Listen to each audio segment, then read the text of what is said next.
I was 17 when the sky fell. We thought it would be us and Russia, or India and Pakistan, but North Korea, they were always considered incapable, a joke in terms of countries. But they managed to blindside us, and hit 3 cities on the west coast and 1 in the Rocky Mountains. I lived in Colorado, and this is when my family and I went to our shelter. We had been terrified of the wrath of God bringing about Armageddon. The wrath of man is far more terrifying than any god could bring.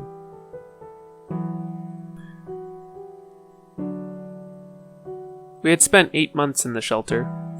Not a pleasant 8 months. My mother died after 6.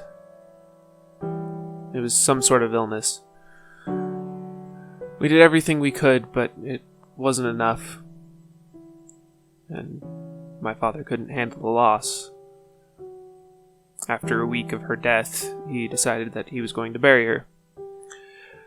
And the radiation meter didn't read it was safe. He went out there anyway.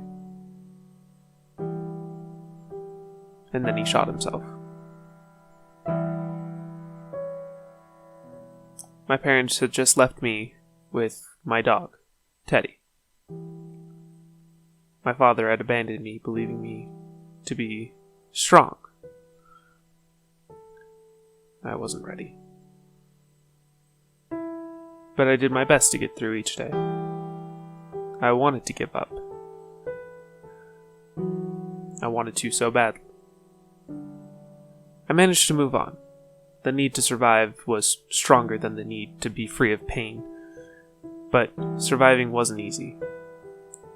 We had thought we had enough food and water to last years, and it just being me, I thought it would.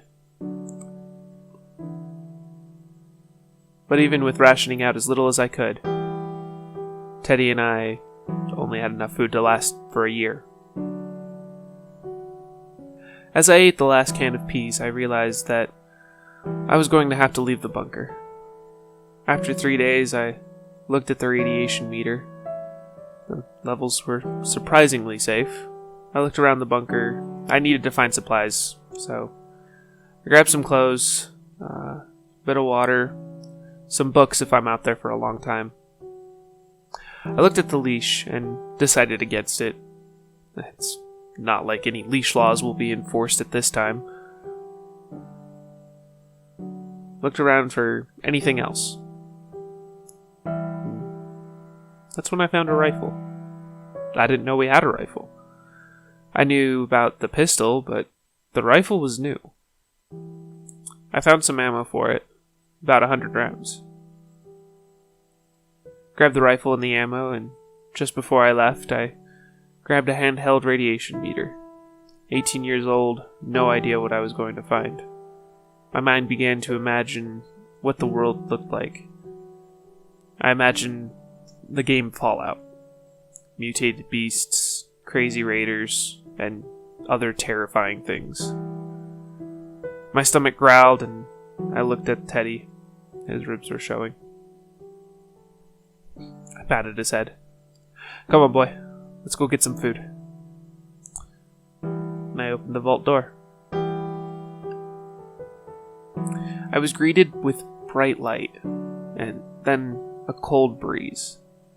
Been so long since I've been outside that my eyes took some time to adjust.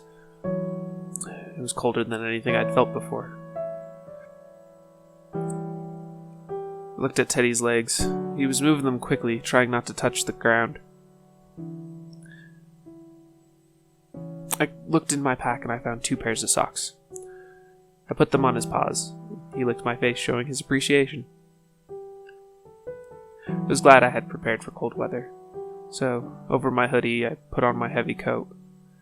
It did little to help, but I figured it was better than nothing. "Alright, Teddy, let's go." I started out. The snow on the ground was deep. I noticed an object in our yard. It was a grave marker. My mother's grave. Looked at it for a moment. I didn't know how I was supposed to feel. I assumed I would be sad. I would be crying. But I felt nothing. I loved my mother. She was a wonderful woman. I guess I just moved on.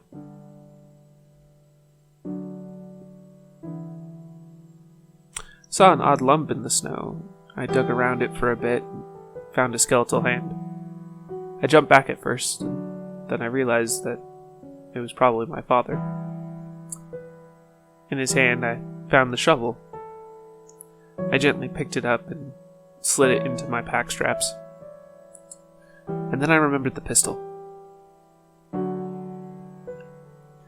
I dug around him and found it a foot away. I grabbed it. My father showed me how to use this gun once. I remembered the safety and immediately turned it on. And then I looked around it, avoiding the trigger as much as possible. I didn't want to shoot myself in the leg or anything. I managed to find the button to release the clip, pushed it down, and I looked at the ammo count. 7 bullets. I pulled the slide back and ejected the one in the chamber. I nearly jumped. I saw it fall to the snow and I quickly went to find it.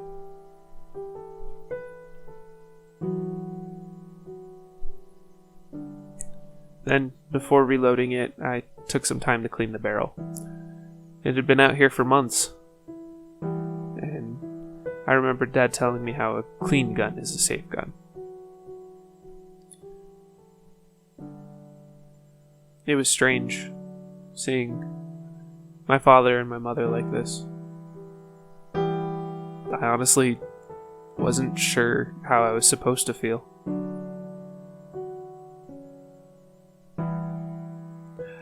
I just wasn't sure how I was supposed to feel. He had left me the moment my mother was taken. But he also left me his guns. Had the world not fallen to shit, I probably would have left them. I did my best to clean it out, and then I put the clip back in, double-checked the safety, and put it in my pocket.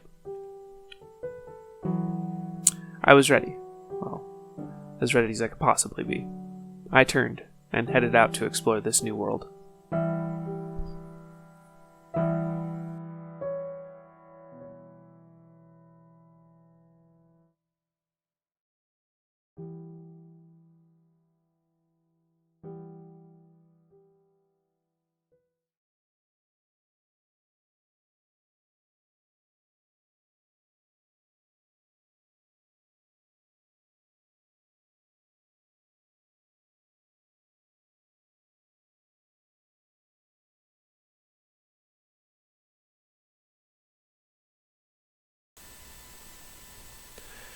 Hey guys, thank you so much for listening and watching my video.